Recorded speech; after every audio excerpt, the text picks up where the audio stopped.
Now, despite this channel's best efforts to deny this fact, and seriously lads, just let me do a FIFA tournament, what are you so scared of? Sports games absolutely rule. Now, alright, yes, the year-on-year installments of the most popular franchises do tend to get a critical bashing for lack of innovation and a reliance on certain, shall we say, transactional mechanics, but their appeal is nonetheless enduring. But anyway, long story short, we saw a really interesting post on Reddit recently about famous figures whose careers have seen them appear in multiple franchises for different sports, and we got to thinking, just how far can we stretch the definition of famous and make this a really fun video?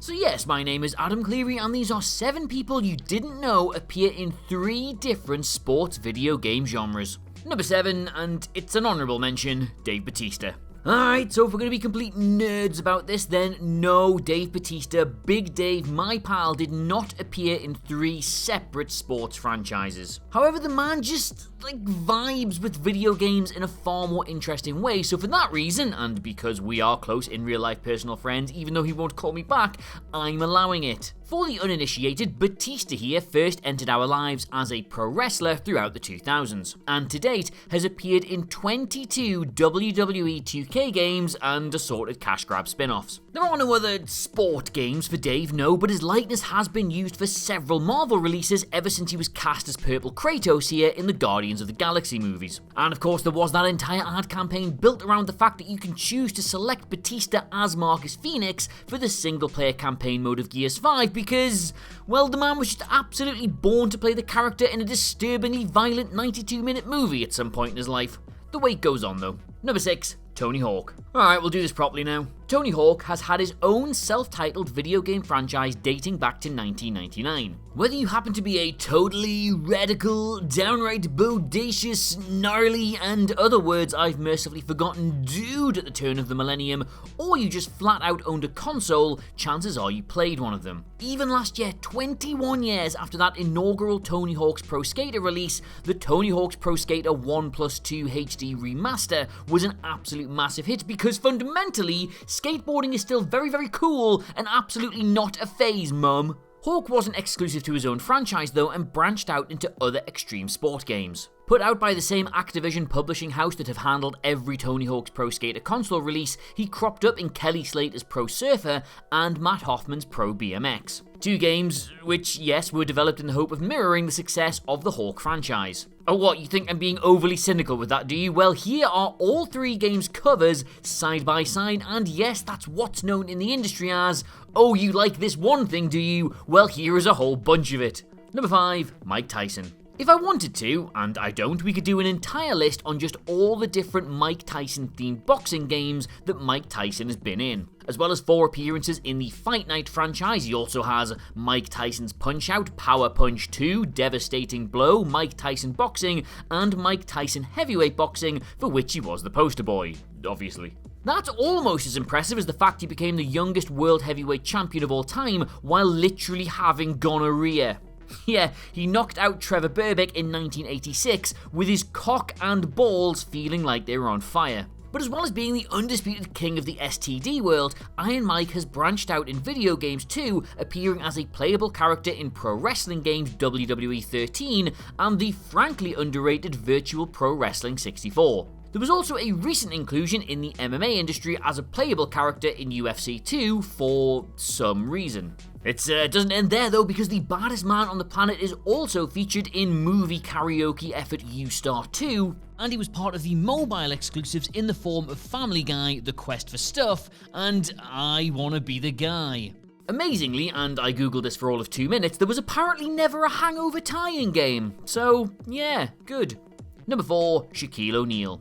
Even though AEW President Tony Khan incorrectly recently branded Shaquille O'Neal as the greatest celebrity wrestler of all time, the right answer being of course Drew Carey, Shaq has surprisingly never featured in a single pro wrestling game at the time of me recording this. And I say that in that tone because given that AEW apparently has several video games in development, that statement might date very quickly, but no, right now, today, which is a Tuesday, I think, it's somehow accurate. But that still doesn't stop Shaq getting onto this debatably prestigious list. It goes without saying that he's been in loads of NBA games, even being the solo cover star for NBA 2K6 back in 2005. Surprisingly though, Shaq was a playable character in Midway's Ready to Rumble Boxing Round 2, as well as obviously 1994's ridiculously fun Shaq Fu. No, I haven't made that up. Most random of all though, he was an unlockable part of UFC Undisputed 2010, and no, I haven't made that up either. That of course does mean that yes, you could literally have a basketball player fight Cain Velasquez or Brock Lesnar in a video game some 10 years ago, and if that doesn't seem crazy to you, then just imagine it the other way round. Number 3, Travis Pastrana.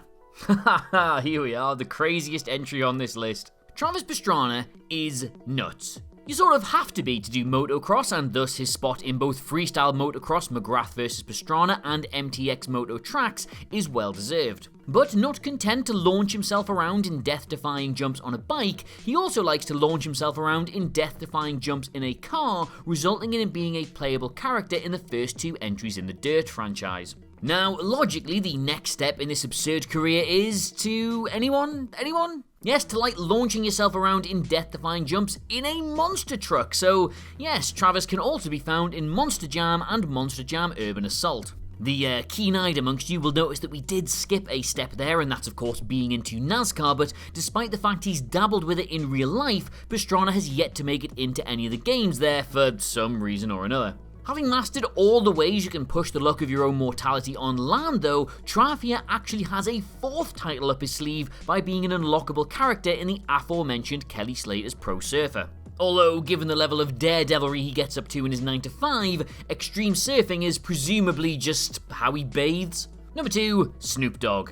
Wow, I sure wouldn't want to be the guy who just said Travis Pastrana was the craziest entry on this list. There is a slight caveat to Snoop Dogg's inclusion here, and that caveat is that straight-up beat-em-ups are being classified as a sports game, which of course is fine because this is my house and I'll do as I damn well please. So we start with Snoop's time as Crow in Def Jam Fight for New York and Fight for New York The Takeover. Now, it might not be the highlight of his career, but they did at least give him crazy good stats and make him a martial artist, which is more than those Just Eat ads have ever done. In terms of air quotes genuine sports games though, Snoop Doggy Dogg, the Dogfather, Dogman, Dogbert, Dogbertson has EA Sports Madden and NHL series titles to his name. As part of additional content for both Madden 20 and NHL 20, you could unlock him and add him to your football and hockey teams respectively. Plus, added bonus and absolutely correct use of his talents, NHL 20 also served up the option to have him commentate on the game instead. But wait, my 4-legged friends, there is more! Snoopington Dogsworth also has appearances in True Crime Streets of LA, Tekken Tag Tournament 2, and the martial arts / rap mashup Way of the Dog. In fact, back in 2004, Midway announced Fear and Respect, a South Central LA game centered on gangs and earning respect, with Snoop to be a playable character. But despite getting as far as releasing a trailer, the game was ultimately cancelled. Number 1, Brock Lesnar. Here he is, the walking, talking, fighting slab of red meat, inventor of the Muscle Gut TM, a child Street Shark toy that's had a wish granted to be a man's seminal figure in multiple combat disciplines, redneck Thanos himself, Brock Lesnar. Since appearing on the cover of WWE SmackDown Shut Your Mouth, Brock Lesnar has gone on to appear in 18 WWE games, 5 UFC games, and 2 games that showcase Japan's biggest wrestling promotions. Now, yeah, alright, the wrestling and UFC fans amongst you here will not be shocked to hear any of that, given that he's been a headline attraction in both sports at various points over the last few years. But the small bit of naughty's Brock trivia that often gets forgotten is his very brief and comically less successful stint in the NFL. Yup, Mirror Universe Duke Nukem here has 2 Madden games on his CV, as well as all of that. He was available in both Madden 06 and Madden 09, making him one of the rare few athletes to have been featured in video games